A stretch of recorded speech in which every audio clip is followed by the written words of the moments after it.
First graders, it has been a great week of learning and I'm so excited for what we get to do today for writing. So you have worked hard on writing 2 stories about activities that make you feel good. If you look over here was my writing from the beginning of the week. I talked about how Reader's Workshop makes me feel good. And here was my writing from yesterday where I talked about riding my bike makes me feel good. So now that you've written 2 opinion writings about something that makes you feel good, you get to make a cover for your book. Our learning target says we can make a cover for our book and read it.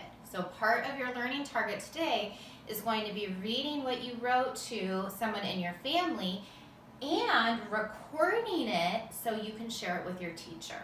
So today you're going to create a title for your book, you're going to draw an illustration, you're going to write your name, and record yourself reading your story. So before I start, I am going to grab the book that I read earlier this week called I Really Like Sloth. Now when we think about how to make a book cover, there's 3 real important things that you should have.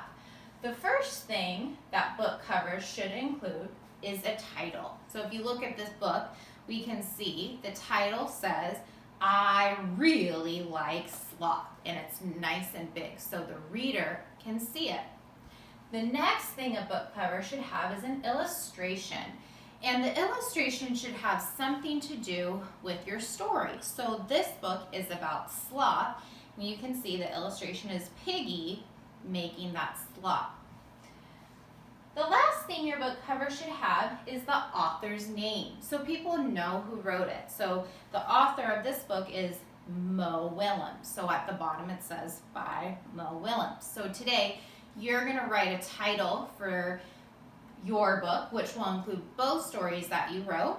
You'll do a picture and then you will write your name, who it's by. So I just grabbed some paper that I had around my house, just a scrap piece of paper, and I'm going to think of a title for my stories. Now I wrote about Reader's Workshop and writing my book, so I think I might write my title kind of like our anchor charts.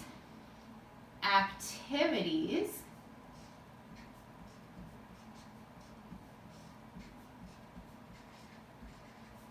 I love. Now you can think of your own title, you can be creative. I wrote it big so people can see it, and I did an exclamation mark. Now when I think about my illustration, I want to make sure it matches my story. So for Reader's Workshop, I said I like to pick my own books, I love picking cozy spots, and I love how it's calm and quiet. So for my reading picture, I might draw comfy gray chair, and in my class has polka dots, and my students know that Miss McCann really doesn't love to draw, but I still try my best. I'm going to draw a lamp because we like to read in cozy spots. Here's a light shining, and make sure I've got my little book because I'm reading.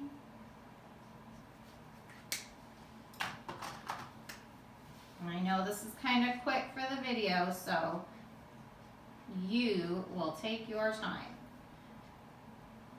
Okay, so there's Miss McCann reading her book because my first part of my story is Reader's Workshop. Now the second illustration that I could draw would be me riding my bike. I'm not going to do that because of the time, so I'm going to go on to the next part of our list, author's name. So at the bottom of my cover, I'm going to write by Miss McCann. Now the very last thing you'll do after you've created your cover, you can staple it together to make a book. You could tape it, you could glue it, whatever you have, so that your stories are behind your cover. And then I want you to record yourself on the video camera today reading it, starting with your cover. So you would take your cover and say, Activities I Love by Miss McCann, and show your teacher the cover. Then you're going to open it up and read both of the stories. That's what I want you to submit to your portfolio today to show all the hard work that you've done. Our learning target says we can make a cover for our book and read it. Create a title, so come up with your own creative title. Draw an illustration that matches something in your story. Make sure you write your name, and record yourself reading your story and post it to your portfolio. You could also record yourself reading it to your hamster or your cat or your dog or someone in your family. Get creative. I'm so proud of all of you this week. I hope you have a wonderful spring break. Please continue checking Class Dojo because more activities are coming your way.